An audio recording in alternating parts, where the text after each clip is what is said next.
आप सभी को बी आर अम्बेडकर जयंती को यानी अम्बेडकर जयंती की बहुत बहुत शुभकामनाएं। चूँकि आप सभी को पता है कि भारतीय प्रधानमंत्री जी के द्वारा इस साल आज से ठीक 7 दिन पहले आप देखेंगे भारत सरकार के द्वारा इस संसद में घोषणा की गई है कि एक राजकीय छुट्टी बढ़ाई जाती है। मतलब अब 14 अप्रैल को अम्बेडकर जयंती एक राजकीय छुट्टी घोषणा भारत में कर दी चुकी है।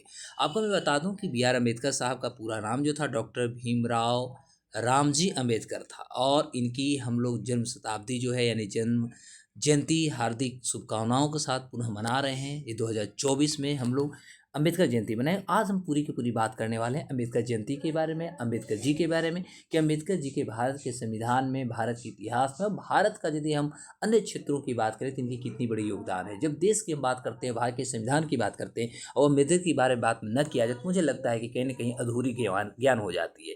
तो बी आर अम्बेडकर साहब, जिनका नाम था भीम रामजी सकपाल, 14 अप्रैल 1891 की महू एक आपका सेंट्रल इंडिया एजेंसी उसमें ब्रिटिश इंडिया में कहलाता था जहाँ पर इनकी जन्म हुई थी। लेकिन इनकी मृत्यु जो होती है वह लगभग 65 साल की उम्र में 6 दिसंबर 1956 को नई दिल्ली में इनकी मृत्यु हो जाती है। अब हम बात करें बी आर अम्बेडकर साहब के थोड़ा फैमिली के बारे में जानें तो इनका माता पिताजी का जो नाम था भीमाबाई और पिताजी का नाम था रामजी सकपाल। और ये 6 वर्ष के जब थे तब इनकी माता जी का देहांत हो जाता है। उसमें इनका लालन पालन यानी पालन पोषण जो होता था इनकी बुआ मीराबाई ने किया था। इनके 2 भाई थे, एक बलराम जी थे, एक आनंद राव थे और इनके 2 बहनें थी मंजुला और तुलासा जी। इनकी पत्नी का नाम था रमाबाई। ऐसे दूसरा भी इन्होंने शादी किए थे, एक नर्स से किए थे। और इनके पुत्र का नाम जो था यह था यशवंत, इनका पुत्र का नाम था।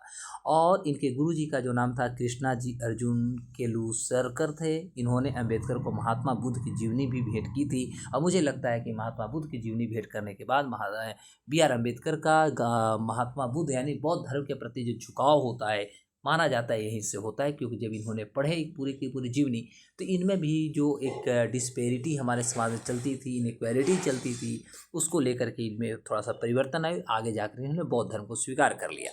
उच्च शिक्षा के लिए इन्होंने विदेश जाने वाले या भारत के पहले दलित वर्ग से आते हैं। शिक्षा प्राप्ति के बाद इन्होंने पहली नौकरी जो था वडोदरा रियासत में की थी। मैं आपको बता दूं कि बी आर अम्बेडकर साहब को विदेश जाने के लिए, पढ़ाई शिक्षा दीक्षा करने के लिए भी इनको बहुत सारे अम्बेडकरवादी जो लोग होते हैं, खासतौर पे भीम आर्मी वाले जो अल बल कुछ भी बोलते जाते हैं।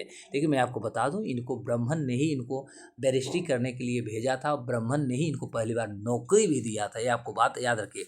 लेकिन आज के जो जय भीम वाले हैं वो ब्राह्मण को लेकर के बहुत गंदे गंदे बातें करते हैं। क्योंकि उनको अभी न तो इतिहास पता है और न उनको बी आर अम्बेडकर जी के बारे में अच्छे से ज्ञान है।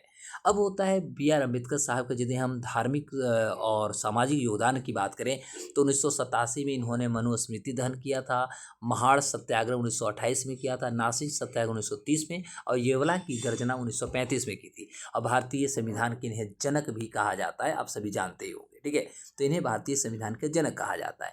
अब यदि बात किया जाए तो 14 अक्टूबर 1956 को लगभग 5 लाख लोगों के साथ इन्होंने नागपुर में दीक्षा ली थी और भारत में बौद्ध धर्म को पुनर्स्थापित कर अपने अंतिम ग्रंथ इन्होंने द बुद्धा एंड हिज धम्म के द्वारा इन्होंने निरंतर वृद्धि का मार्ग प्रशस्त किया था। और एक इम्पोर्टेंट बात तो याद रखिएगा कि सुप्रीम कोर्ट का जो परिसर है वहाँ पर बाबा साहेब भीमराव अम्बेडकर के 7 फीट का प्रतिमा अनावरण जो है 26 नवंबर 2023 को किया गया। चूँकि पता है कि 26 नवंबर को हम संविधान दिवस मनाते हैं।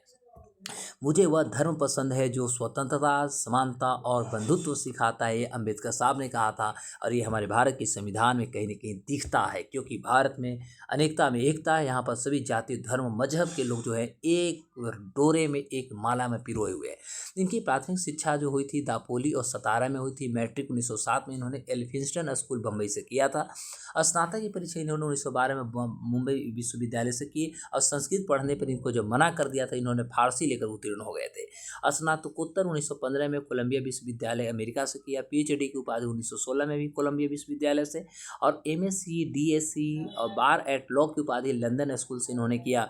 कोलंबिया विश्वविद्यालय ने एलएलडी और उस्मानिया विश्वविद्यालय ने डी लीट की मानद इन्हें उपाधि भी प्रदान की। मतलब सोचने वाली बात है कि कितनी हाईली क्वालिफाइड एक पर्सन थे, कितने बड़े पर्सनालिटी थे। अब प्रमुख इनको सामाजिक कार्य यदि नीतियाँ की बात करें तो ये सबसे पहले साउथ ब्रो आयोग जो है उनके समक्ष राजनीति में दलित प्रतिनिधित्व 1919 में इन्होंने अपने पक्ष रखा था। पीएचडी शोध कर इन्होंने ब्रिटिश भारत में प्रादेशिक वित्त का विकेंद्रीकरण पर इन्होंने अपना विचार रखा था। 1935 में जो आरबीआई की स्थापना हुई थी, इसमें इनका शोध एक बहुत बड़ा काम आया, क्योंकि इनका यदि शोध नहीं रहा होता तो आरबीआई की स्थापना नहीं होती। जात पात तोड़क मंडल 1937 लाहौर में अधिवेशन में इन्होंने भाग लिया था। सन 1945 इन्होंने अपनी पीपुल्स एजुकेशन सोसाइटी के जरिए इन्होंने इसे सम्मिलित हुए और मुंबई में सिद्धार्थ महाविद्यालय की स्थापना की और औरंगाबाद में मिलिंद महाविद्यालय की स्थापना की। 1951 में महिला सशक्तिकरण को लेकर के हिंदू संहिता विधेयक पारित इन्होंने किया था, पारित करने का इन्होंने प्रयास किया था। और इस तरह से भारत के बाहर देखिएगा तो ये आपको बहुत इंपॉर्टेंट रहेगा कि भारत के बाहर डॉक्टर अंबेडकर की 19 फीट की प्रतिमा लगी हुई है अमेरिका के मेरीलैंड में। 19 फीट की प्रतिमा लगी हुई है। मैं आपको बता दूं कि बी आर अम्बेडकर साहब के बहुत सारे पत्रिकाएं हैं, जैसे 1957-1956 के दौरान इन्होंने बहुत सारी पत्रिका लिखी, जैसे मूकनायक, बहिष्कृत भारत, समता, जनता, प्रबुद्ध भारत नामक 5 साप्ताहिक और पाक्षिक पत्र पत्रिकाओं का इन्होंने संपादन किया। इनके द्वारा बहुत सारे किताब लिखी गई, जैसे पहला जो है caste in India, their mechanism, genesis and development 1916 में लिखा गया। The problem of the rupee, इसी के द्वारा आरबीआई की स्थापना हुई थी। याद रखिए 1923 में इन्होंने लिखा था problem of the rupee, its origin and it's solution. इसी के माध्यम से भारत में आरबीआई की गठन हुई थी। द एनिहिलेशन ऑफ कास्ट 1936 में इन्होंने लिखा। फेडरेशन ऑफ वर्सेस फ्रीडम 1939 में लिखा।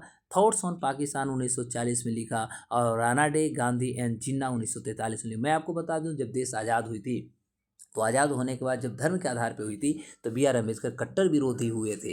यहाँ तक कि गांधी के भी विचार से बहुत ज़्यादा दुखी हुए, तो इन्होंने संविधान सभा का सदस्य बनने से इन्होंने इनकार कर दिया था, क्योंकि इन्होंने कहा था कि जब जब धर्म के आधार पर देश का बंटवारा हुई है तो भारत से एक एक मुसलमान जो हो गए पाकिस्तान चल जाए, और पाकिस्तान से एक एक माइनॉरिटी भारत आ जाए, चाहे वो हिंदू हो, वह सिख हो, जैन हो, ईसाई हो, क्रिश्चियन हो, कोई है, ये सारे यदि भारत आ जाते हैं तभी हम संविधान सभा के सदस्य बनेंगे। तो आज का दिन है बड़ा महान, क्योंकि बनकर सूरज चमका एक इंसान, कर गए सबके भले का ऐसा काम, बना गए हमारे देश का संविधान।